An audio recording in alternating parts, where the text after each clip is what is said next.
It's important for members of any team to be close-knit.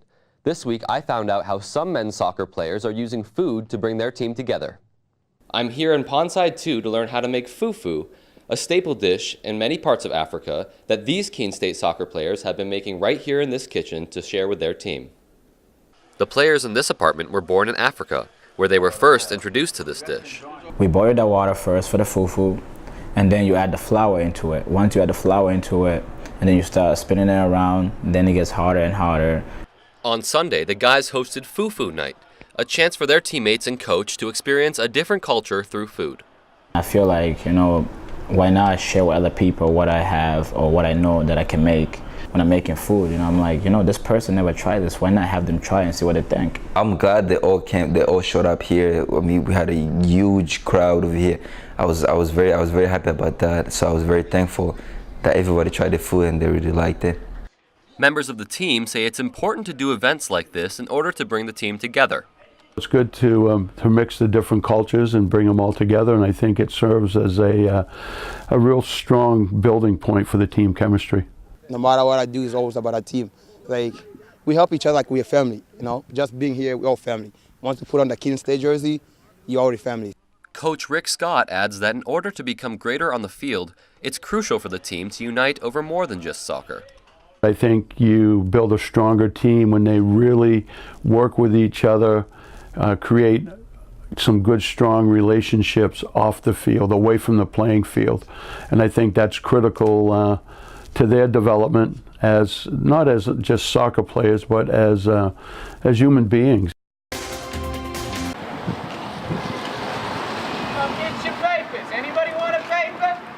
People packed into the Colonial Theater for the first ever Duty Calls variety show. It was a World War II era themed tribute to local veterans and first responders. The show featured many acts, including impersonations of Bob Hope and Frank Sinatra, accompanied by the Keene Jazz Orchestra. I always enjoyed the 1940s music and swing time. The crowd was a patriotic one, to say the least. I've been all over the world in a merchant marine, and it's the greatest country on earth. Money raised through ticket sales and a 50-50 raffle went towards the Warrior Connection, an organization that offers support retreats to veterans adjusting to life back home.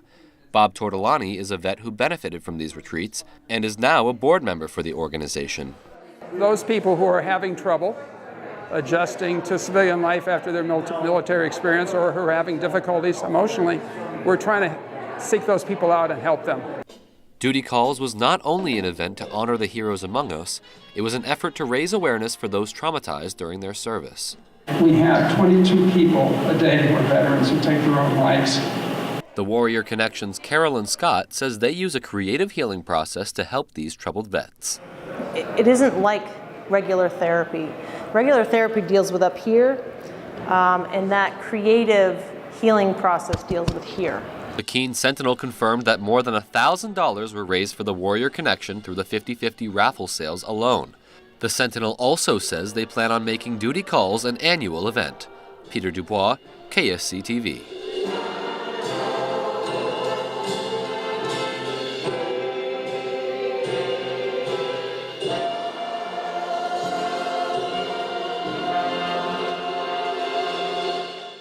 This is the gauntlet many Keene State students have to run every day they come to campus. There are a lot of times where I find that cars don't stop for me. I've been involved in a couple close calls. I know my housemates have too. Like, this car is literally stopping at the last possible second. KSC geography professor Dr. Christopher Cusack recently led a study focusing on pedestrian safety here. The study revealed the majority of people walking here do not feel safe crossing the street. 60% of people have indicated, at least their own perception was that they've almost been hit. It is, I think, fortunate that we've only had one student be struck in the crosswalks there. Now the city of Keene is interested in making this area safer. There's one good example of what could be done just around the corner. The proposed improvements to Main Street's crosswalks would make them look a lot like the ones here on Winchester Street. The project would extend the curbs, raise traffic islands, and add flashing lights to indicate when someone is crossing the road. The Sentinel reports this project will cost nearly $200,000. But for many, that's a small price to pay for a sense of safety. I'm optimistic that putting some money in would make it, look appealing and have a nice design, and also truly improve pedestrian safety. As of now, any improvements to Main Street would not begin until the 2023 fiscal year at the earliest. Peter Dubois, KSC-TV. Coming up, the city of Keene is reducing its carbon footprint. We'll show you how. You may have seen steam all over campus. We'll tell you what's behind it. You've heard of March Madness, but how about Maple Madness? Find out how the community is celebrating sugaring season. Those stories and more are next on KSC TV. Good evening and welcome to the March 29th edition of KSC TV News. I'm Peter Dubois. The city of Keene is going green. The latest step in that direction is the introduction of solar power. KSC TV's Haley Patch reports this project has been a success so far. The city of Keene plans on taking the next step by looking at other renewable energy projects in the near future.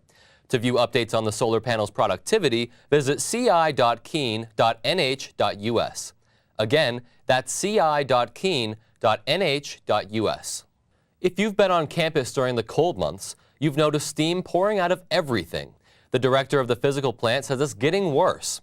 KSC TV's Sebastian Mahegan reports on how the physical plant is fighting back. Hicks says that no matter what the school decides to do, she hopes that the fixes will last for a couple hundred years. Food trucks in Keene are getting some extended hours. As KSC TV earlier reported, food truck owners and city leaders have been in discussions about changes to ordinances governing food trucks. The City Council recently passed an ordinance extending food truck operating hours till 10 p.m. The ordinance also allows applications for exceptions. Councillor Randy Filio has asked to reconsider and amend the ordinance, saying that eliminating operating hours altogether would put food trucks on the same playing field as brick-and-mortar restaurants. City Manager Elizabeth Dragon says the city will discuss Filio's amendment before moving on to the creation of new vendor spots. That's all for this edition of KSC TV. Thanks for tuning in.